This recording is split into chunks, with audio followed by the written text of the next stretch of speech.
Saan tayo nagkakamali? Well, may magsasabi, kulang daw. Well, ewan ko kung kulang yan, no? Pero palaki ng palaki ang binibigay nating ayuda, no? And yet, palaki ng palaki ang nagugutom. Ano ibig sabihin? Isa lang ang logical na explanation dyan. Yung 220 billion, hindi nakakarating sa mga nangangailangan. Ibig sabihin, merong kumukurakot sa 220 billion para mabawasan ang mga nagugutom sa Pilipinas. Mga walang ya. Nakalaan na para sa mga pinaka-nagugutom na nahihirap, kinakanapa. Kung 220 talaga ay nakarating sa mga halin ng gugutom, hindi ganyan karami ang magsasabing gutom sila na 63% ng ating mga kababayan ay nagugutom. Aba, may bagong record na naman ang bagong Pilipinas. Palakpakan! Sa kauna-unahang pagkakataon sa 21 taon, pinakamataas ang numero ng mga Pilipinong naghihirap at nagugutom. Ito po ay sang-ayon sa survey na ginawa ng SWS. Ang sabi po ng SWS ay napakalaki po ha. 63% or 6 sa 10 Pilipino ang tingin nila sa sarili nila ay mahirap at gutom. 6 po yan sa 10 Pilipino. In terms of numbers, yan po equivalent to 17.4 million ang gutom at talagang mahirap, no? At ang sinasabi rito, pinakamataas talaga itong self-rated poor families in 21 years. Mantakin niyo po yan, ha? Bagong Pilipinas. Pinakadelikado ang Metro Manila, isa sa pinakadelikado para sa mga turista, isa sa pinakapangit ang quality of life. At ngayon, sa kauna-unahang pagkakataon sa 21 taon, pinakamarami ang naghihirap sa Pilipinas.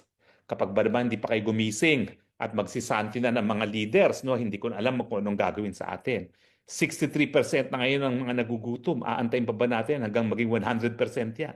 O sabihin na natin yung mga cronies ng Marcos di magugutom, pero 1% lang naman sila. Baka umabot pa yan ng 99%.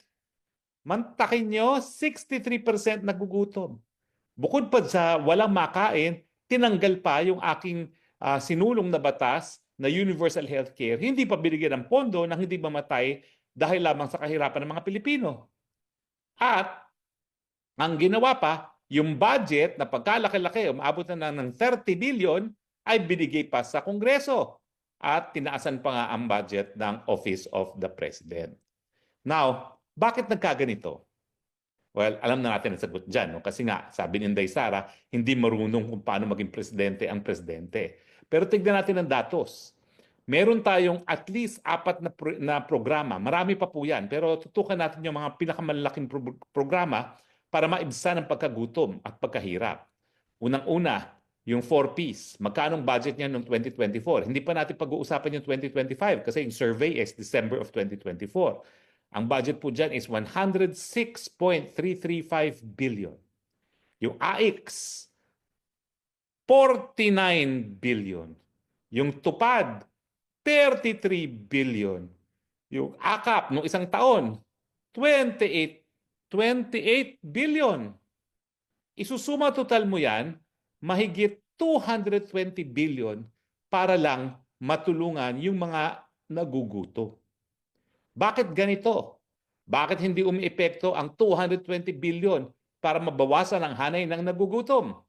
Well, nakasulat naman kasi sa Biblia, no? Turuan kung paano mangisda at huwag lang mamigay ng isda. Pero sa tingin ko, mas malaking problema sa Pilipinas. Kasi malinaw na hindi ramdam ng tao yung mahigit kumulang 220 billion para may makain man lang ang mga kababayan natin. Wala pa po dyan yung budget para sa libreng tanghalian sa kulang na timbang ng mga kabataan. Aking isinulong rin bilang batas nung ako'y congressman. No? Pero anong problema? Saan tayo nagkakamali? Well, may magsasabi, kulang daw. Well, ewan ko kung kulang yan. No? Pero palaki ng palaki ang binibigay nating ayuda. No? And yet, palaki ng palaki ang nagugutom. Ano ibig sabihin? Isa lang ang logical na explanation dyan. Yung 220 billion, hindi nakakarating sa mga nangangailangan. Ibig sabihin, merong kumukurakot sa 220 billion para mabawasan ang mga nagugutom sa Pilipinas. Mga walang ya. Nakalaan na para sa mga pinaka-nagugutom na nahihirap, kinakanapa.